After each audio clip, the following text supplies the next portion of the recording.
అందరికీ నమస్కారం. ఈరోజు మనం ఒక అద్భుతమైన కథను తెలుసుకోబోతున్నాం.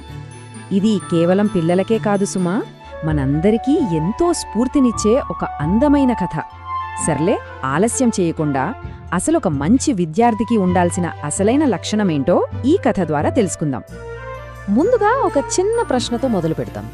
అసలు స్కూల్లో బెస్ట్ స్టూడెంట్ అంటే ఎవరు? ఎప్పుడూ ఫస్ట్ ర్యాంక్ తెచ్చుకుని ఎక్కువ మార్కులు సాధించేవాళ్ళ, లేక మంచి మనసుండి అందరికీ సాయం చేసేవాళ్ళ? అవును, ఈ ప్రశ్న మనందరినీ కాస్త ఆలోచింపజేస్తుంది కదూ. కథలోకి వెళ్లే ముందు దీని గురించి ఒక్కసారి మనసులో ఊహించుకోండి. ఈ కథలో మన హీరో రామాపురం గ్రామానికి చెందిన విహాన్ను కలుద్దాం.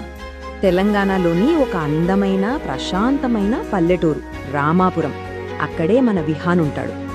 విహాన్ చాలా చురుకైన పిల్లాడు. కాని వాడి అసలైన గొప్పతనం వాడికొచ్చే మార్కుల్లో లేదు. వాడికున్న ఆ మంచి మనసులో ఉంది.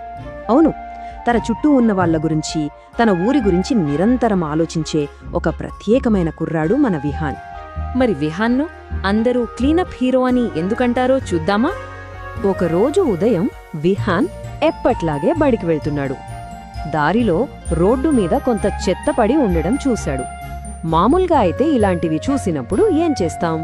మనకెందుకులే అని పక్కనుంచి వెళ్ళిపోతాం కదా.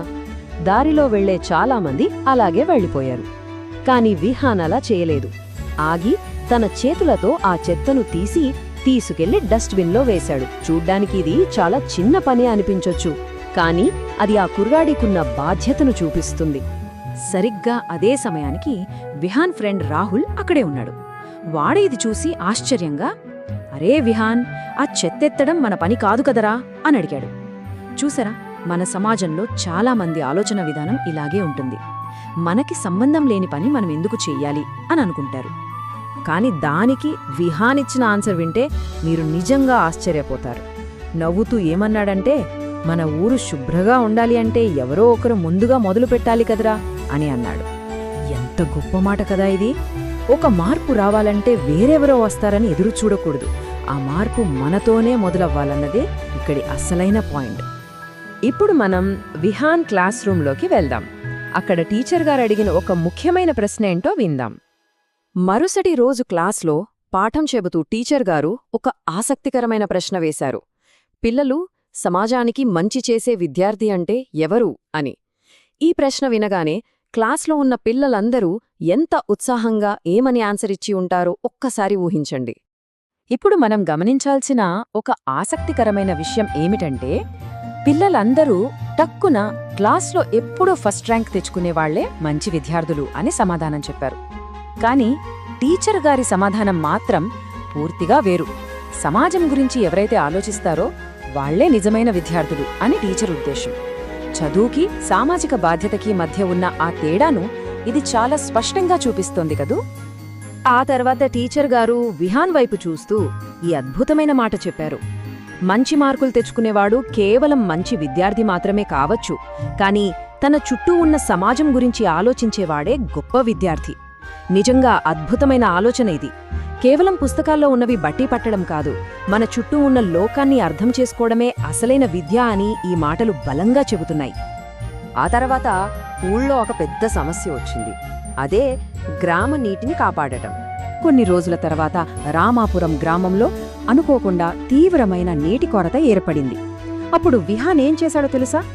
అమ్మో, ఇది పెద్దవాళ్ల సమస్య, మనకెందుకులే అని సైలెంట్గా కూర్చోలేదు.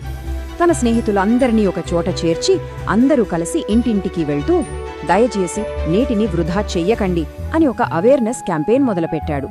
ఊరి జనాలందరికీ నీటిని ఎలా పొదుపు చేయాలో వివరించడం స్టార్ట్ చేశాడు.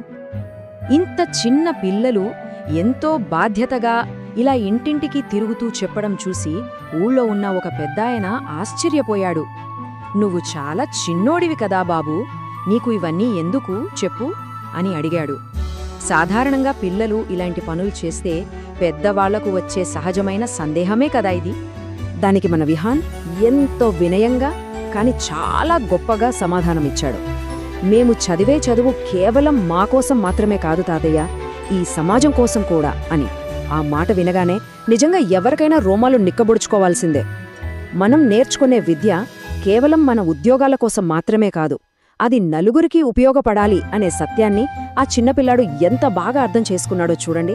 మరి విహాన్ చేసిన ఈ పనుల వల్ల ఆ గ్రామం ఎలా మారిందో ఇప్పుడు చూద్దాం. ఇదంతా ఎలా జరిగిందో స్టెప్ బై స్టెప్ చూద్దాం రండి. విహాన్ స్ఫూర్తితో ముందుగా గ్రామంలోని పిల్లలందరూ ఎక్కడ పడితే అక్కడ చెత్త వేయడం మానేశారు. ఆ తరువాత ఊళ్ళో జనాలు కూడా నీటి విలువ తెలుసుకుని ప్రతి చుక్కను జాగ్రత్తగా వాడటం మొదలుపెట్టారు. ఇంకేముంది, ఈ చిన్న చిన్న మార్పుల వల్ల రామాపురం ఎంతో అందమైన స్వచ్ఛమైన గ్రామంగా మారిపోయింది. ఒక్క మంచి ఆలోచన ఎంత అద్భుతమైన మార్పును తీసుకొస్తోందో కదా. చివరగా ఈ కథలోని అసలైన నీతి ఏంటో తెలుసుకుందాం. ఒక నిజమైన మంచి విద్యార్థి అంటే కేవలం పుస్తకాల్లో తలదూర్చి చదివేవాడు మాత్రమే కాదు, ఆ నేర్చుకున్న జ్ఞానాన్ని ఉపయోగించి సమాజానికి మేలు జరిగే పనులు చేసేవాడే కరెక్ట్ స్టూడెంట్. విహాన్ కథ మనకు నేర్పేది కూడా ఇదే. మన చదువును, మనకున్న నాలెడ్జ్ను మన చుట్టూ ఉన్న ప్రపంచాన్ని మరింత అందంగా మార్చడానికి ఎలా ఉపయోగించగలం. విహాన్ లాగా మన సమాజం కోసం మనం చేయగల ఆ చిన్న మంచి పని ఏంటి ఒకసారి ఆలోచించండి. ఈ కథ మీ అందరికీ ఎంతో స్ఫూర్తినిచ్చిందని ఆశిస్తూ మరో ఆసక్తికరమైన ఎక్స్ప్లెయినర్తో మళ్ళీ కలుద్దాం. బాయ్.